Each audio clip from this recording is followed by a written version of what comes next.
Hello friend, welcome back to another video. My name is Alian Arman and you're watching AA Black Box. تو آج ہم explain کرنے والے ایک ایسی دردناک کہانی MH370 کی کہانی. ایک ایسا جہاز جو آج تک غائب ہے. 12 سال ہو گئے لیکن آج تک اس کا کوئی اتا پتہ نہ مل سکا, جس میں 227 پیسنجر مر گئے. اس کا آج تک کوئی پتہ نہ چلا. چلو جان لیتے اس ویڈیو میں. تو آپ لوگوں سے درخواست ہے کہ ہماری ویڈیو کو اینڈ تک دیکھیں اور ہمارے ساتھ رہے. تو چلتے ہیں ویڈیو کی طرف. 8 مارچ 2014 کو ملیشین ایئر لائن کا ایک جہاز کوالالمپر سے ٹیک آف ہوا, لیکن وہ اپنی منزل بیجنگ تک نہیں پہنچا. آج تک کسی کو بھی معلوم نہیں پڑا کہ یہ جہاز گیا تو آخر گیا کہاں. لیکن پورے 12 سال کے بعد فائنلی اب ایک امید ملی ہے کہ یہ جہاز اس وقت کہاں موجود ہے.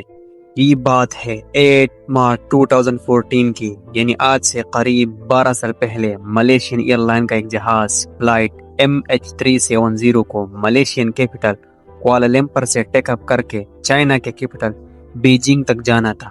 اس فلائٹ میں 2 پائلٹس, 10 کیبن کرو اور 227 پیسنجر موجود تھے, جن میں زیادہ تر پیسنجر کا تعلق چائنا سے تھا. دونوں پائلٹس انتہائی ایکسپیرینس تھے, جن میں 53 سال کے کیپٹن زہری احمد شاہ کو 33 سال کا فلائٹ ایکسپیرینس تھا, جبکہ 27 سال کے کو پائلٹ طارق عبدالحمید ایک جونیئر پائلٹ تھے, جن کو 7 سال کا فلائٹ ایکسپیرینس تھا. اگر اس پلین کی بات کی جائے تو 11 سال پرانا یہ بوئنگ 777 جہاز تھا, جس میں نہ ہی کسی قسم کی کوئی پرابلم تھی اور نہ ہی پاس میں یہ جہاز کسی میکینیکل یا الیکٹریکل حادثے کا شکار ہوا تھا. بتانے کا مین مقصد صرف اتنا ہے کہ یہ ملیشیا اور چائنا کے درمیان چلنے والی ایک بالکل نارمل فلائٹ تھی, جو روزانہ 5 گھنٹے اور 34 منٹوں کی پرواز کر کے ملیشیا سے چائنا یا پھر چائنا سے واپس ملیشیا جاتی تھی. لیکن آج کا دن اس فلائٹ کے لیے کسی بھی طرح نارمل نہیں تھا, بلکہ یہ اب نارمل سے بھی کافی بڑھ کر کچھ تھا. بے شک فلائٹ MH370 کو صرف 5 گھنٹے اور 34 منٹوں کے لیے پرواز کرنی تھی, لیکن ٹیک اپ سے پہلے اس میں ضرورت سے زیادہ فیول ڈالا گیا, جس سے وہ 7 گھنٹے 41 منٹ تک فلائی کر سکتی تھی, یعنی اپنی ریکوائرمنٹ سے بھی 2.25 گھنٹے زیادہ. ایسا کرنا بھی ایئر لائنز کے ایک روٹین پریکٹس ہوتی ہے, تاکہ اگر پلین کو خراب موسم یا کسی ایمرجنسی میں کہیں اور ڈائیورٹ کیا جائے تو اس کے پاس ایکسٹرا فیول موجود ہو.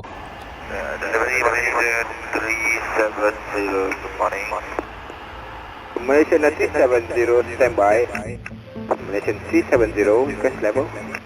370 we are ready requesting climb 340 to base. یہ دن تھا 8 مارچ 2014 کا, اور رات کے 12:42 پر فلائٹ MH370 نے روٹین کے مطابق کوالالمپور سے ٹیک آف کیا. First pilot Zuhri take of سے پہلے اور اس کے بعد بھی Kuala Lumpur air traffic control tower سے ڈائریکٹ کانٹیکٹ میں تھے. ٹیک آف کرتے ہی جہاز نے اپنی ڈائریکشن ساؤتھ چائنا سی کی طرف کر دی, اور ٹھیک 20 منٹوں کے بعد یعنی رات کے 1:09 پر جہاز میں لگے ٹرانسپونڈر نے اپنی current GPS location Kuala Lumpur air traffic control tower کے ریڈار کو بھیج دی. یہ ٹرانسپونڈر کا آٹومیٹک فنکشن ہوتا ہے, جو ہر طولی ٹائم کے بعد اپنی کرنٹ لوکیشن قریبی ریڈار تک پہنچاتا ہے.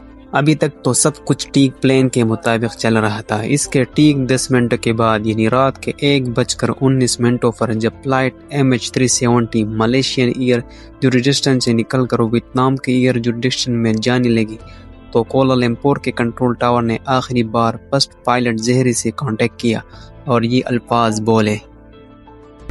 Malaysian 370 Malaysian 370 perfect 120.9. Good night.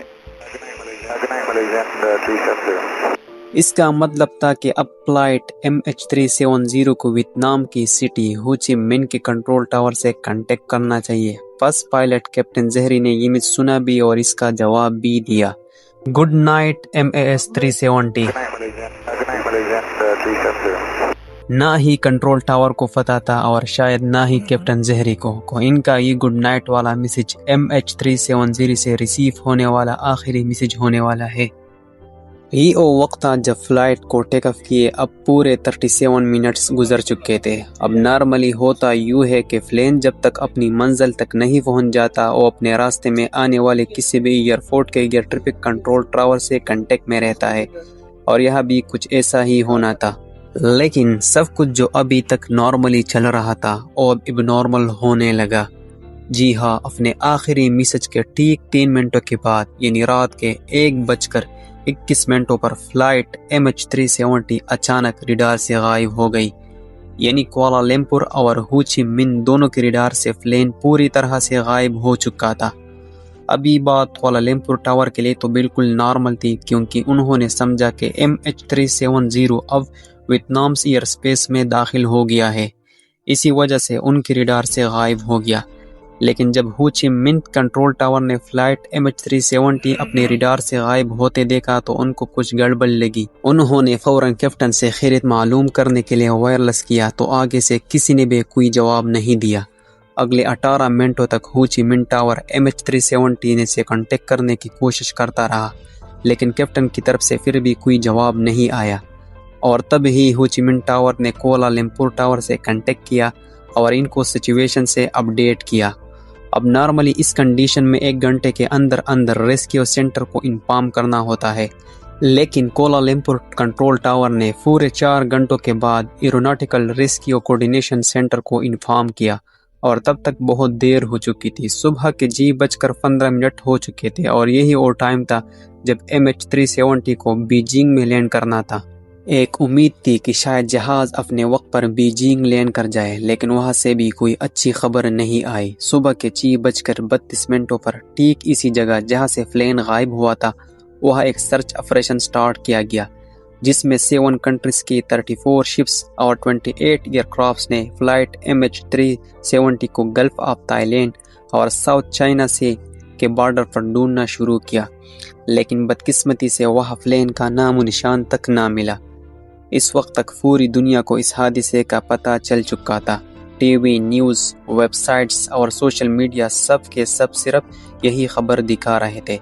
اسی دوران کئی ملکوں کی انویسٹیگیشن ٹیم بھی سرچ آپریشن کا حصہ بن گئی۔ پلین کا اچانک تمام ریڈار سے غائب ہو جانا واقعی کسی کو بھی ہضم نہیں ہو رہا تھا، اور اگر وہ اس ایریا پر سمندر میں کریش بھی ہوتا تو اتنا بڑا جہاز ہے کہ کوئی نہ کوئی چیز تو پانی پر تیرتی ہوئی ضرور نظر آنی چاہیے تھی۔ اگلے پورے 4 دنوں تک یہ سرچ آپریشن چلتا رہا، پر کہیں سے بھی کوئی اچھی خبر نہ مل سکی۔ لیکن پھر چوتھے دن ایک خبر آئی جس نے تمام ریسکیو آپریشن ٹیم کو ہلا کر رکھ دیا۔ 8 مارچ کو 1:21 پر فلائٹ MH370 جب ریڈار سے غائب ہوئی تھی تو وہ سویلین ریڈار سے غائب ہوئی تھی، لیکن ملیشین ملٹری کے ایک ریڈار پر وہ اگلے 1 گھنٹے تک شو ہوتی رہی، اور اس کے بعد جو کچھ ہوا کچھ یوں تھا۔ سویلین ریڈار سے غائب ہونے کے بعد جہاز نے چند منٹوں کے لیے رائٹ پر جانا شروع کیا، اور پھر یو ٹرن کر کے واپس ملیشیا کی طرف ٹرن کیا۔ پورے 31 منٹوں کے بعد جہاز نے ملیشیا کے شہر پیننگ کو کراس کیا اور پھر ملاکا اسٹریٹ کی طرف ٹرن کر گیا۔ آخری بار جہاں تک ملٹری ریڈار کی رینج تک فلائٹ MH370 کو انڈین اوشن کے اس پوائنٹ تک ڈیٹیکٹ کیا گیا، اور اس وقت رات کے 2:22 ہو رہے تھے۔ اب اس کے بعد MH370 نہ ہی ملٹری ریڈار پر شو ہوا اور نہ ہی کسی سویلین ریڈار پہ۔ پوری ریسکیو ٹیم اور اس پلین سے جڑا ہر شخص صرف یہی گتھی سلجھانے میں لگے تھے کہ پلین گیا تو آخر گیا کہاں۔ بھی بڑھ کر جو چیز تنگ کر رہی تھی وہ یہ تھی کہ پلین نے بیجنگ کے بالکل اپوزٹ ڈائریکشن میں شارپ یو ٹرن کیوں کر لیا۔ جو ریسکیو ٹیم پہلے گلف آف تھائی لینڈ اور ساؤتھ چائنا سی میں پلین کو ڈھونڈ رہی تھی، وہ اب انڈین اوشن کے حصے میں ڈھونڈنا شروع ہو گئے، لیکن حیرت انگیز طور پر یہاں پر بھی پلین کا کوئی اتا پتہ نہ ملا۔ اگلے کچھ دنوں کے بعد ایک اور خبر ملی، اور اس نے ایک بار پھر سے پوری سچویشن ہی چینج کر دی۔ پتہ یہ چلا کہ پلین ملٹری ریڈار سے تو 2:22 پر غائب ہوا، لیکن ایک سیٹلائٹ ایسی تھی جس سے وہ لگاتار کانٹیکٹ میں تھا۔ آپ کو یہاں پر اپڈیٹ کرتے چلے کہ یہ بوئنگ ایئر لائنز کے لیے ایک نارمل بات ہوتی ہے کہ جب ان کا اپنا کمیونیکیشن سسٹم کسی وجہ سے خراب ہو جاتا ہے تو وہ سیٹلائٹ سے کانٹیکٹ کرنے کی کوشش کرتا ہے۔ پلین نے آٹومیٹیکلی ٹھیک ہر 1 گھنٹے کے بعد 35,000 کلومیٹر دور انمار سیٹ نامی سیٹلائٹ سے کانٹیکٹ کرنے کی کوشش کی۔ اس سیٹلائٹ پر سیو ڈیٹا کی مدد سے ایکسپرٹس نے ایک کمپلیکس کیلکولیشن پرفارم کی تو آخر کار فلائٹ MH370 کے اگلے موو کا بھی پتہ چل گیا۔ پتہ یہ چلا کہ ملٹری ریڈار سے بھی غائب ہونے کے بعد ملیشین ایئر کرافٹ نے دوبارہ ایک ٹرن لیا اور اگلے 5 گھنٹوں تک اسی ڈائریکشن میں انڈین اوشن کے اوپر فلائی کرتا رہا۔ صبح کو 8:19 پر پلین نے آخری بار سیٹلائٹ سے کنیکشن بنانے کی کوشش کی اور یہ MH370 کی طرف سے ملنے والی سب سے آخری سگنل تھا۔ اس کے بعد نہ ہی پلین نے کسی اور سیٹلائٹ سے کانٹیکٹ کیا اور نہ ہی وہ کسی اور ریڈار پر شو ہوا۔ یعنی جس وقت ریسکیو ٹیم پہلی بار جہاز کو ڈھونڈ رہی تھی، اصل میں اس وقت جہاز فلائی کر رہا تھا، لیکن اس کی لوکیشن وہاں سے بہت دور تھی۔ ایکسپرٹس اور انویسٹیگیشن ٹیم کا ماننا ہے کہ آسٹریلیا سے 2000 کلومیٹر ویسٹ میں انڈین اوشن کے ٹیک اسکاٹ اسپاٹ پر آخر جہاز کا سیٹلائٹ سے کنیکشن ٹوٹنا، یعنی کوالالمپور سے ٹیک اپ کرنے کے بعد اس کا کاٹ اسپاٹ تک پہنچنے میں جہاز کو پورے 8 گھنٹے لگے اور جہاز میں ٹوٹل فیول بھی صرف اتنا ہی تھا۔ تو اس بات کی کافی زیادہ چانسز ہے کہ MH370 اسی ہاٹ سپاٹ میں ہی کہیں فیول ختم ہونے کی وجہ سے کریش ہو گیا۔